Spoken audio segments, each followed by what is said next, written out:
जय श्री महाकाल। आदेश आदेश। जय माता दी। आदेश। गुरु गोरखनाथ जन्म कथा पार्ट 2। अष्टभैरव से कहा, अब युद्ध के लिए तैयार हो जाओ। अब पीछे हटे तो तुम्हें अपने माता पिता की सौगंध है। इतना सुनकर अष्टभैरव ने क्रोध में भरकर मछिंद्र नाथ पर अपने शस्त्र जोर शोर से चलाए, परंतु योगीराज को कोई जख्म नहीं लगा। ये उन्हें तिनके के समान प्रतीत हुआ। फिर उन्होंने वाक्शक्ति का प्रयोग किया, जिससे त्रिलोक कांप उठा। तब देवी भगवती ने पता करने के लिए अपनी दासियां भेजी। उन्होंने परले के समान दृश्य देख अस्त्र का प्रयोग किया, लेकिन मछिंद्र नाथ के सम्मुख सब असफल हो गया और मोहिनी अस्त्र को भी अपनी योजना अनुसार प्रयोग किया, जिसने गुप्त रूप से दासियों के शरीर में संचार कर सभी को भ्रम में डाल दिया। फिर दूसरे चमत्कार द्वारा विद्या गोरख अस्त्र का प्रयोग किया। तब सब दासियों ने अपने अपने वस्त्र उतारकर आसमान में उड़ा दिए और वो नग्न अवस्था में हो गई। फिर माया अस्त्र का प्रयोग कर हजारों की संख्या में पुरुष निर्माण कर उनके सामने खड़े कर दिए और स्मरण अस्त्र के योग से सब दासियों को जागृत किया।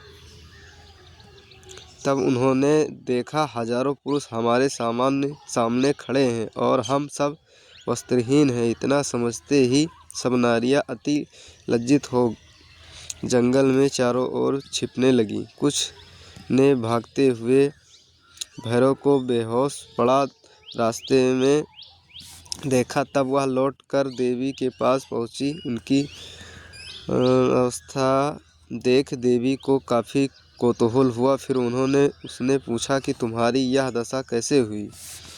दासियां बोली, कुछ पुण्य शेष या था, इसलिए लज लुटाने का बच गई।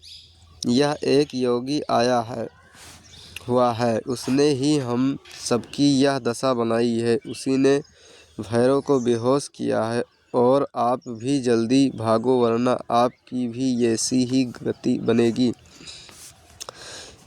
दासियां देवी को समझा रही थी, तभी सामने आता हुआ योगी दिखाई दिया। तब वो चिल्लाकर और थरथर काँपकर भयभीत हो कहने लगी, वह आया। इस प्रकार सब दासियों की दशा देख देवी भगवती को कौतूहल हुआ कि अब उन्हें अंतर्दृष्टि से देखा। तब उन्हें ज्ञान हुआ कि कवि नारायण ने ही मछिंद्र नाथ के नाम से अवतार लिया।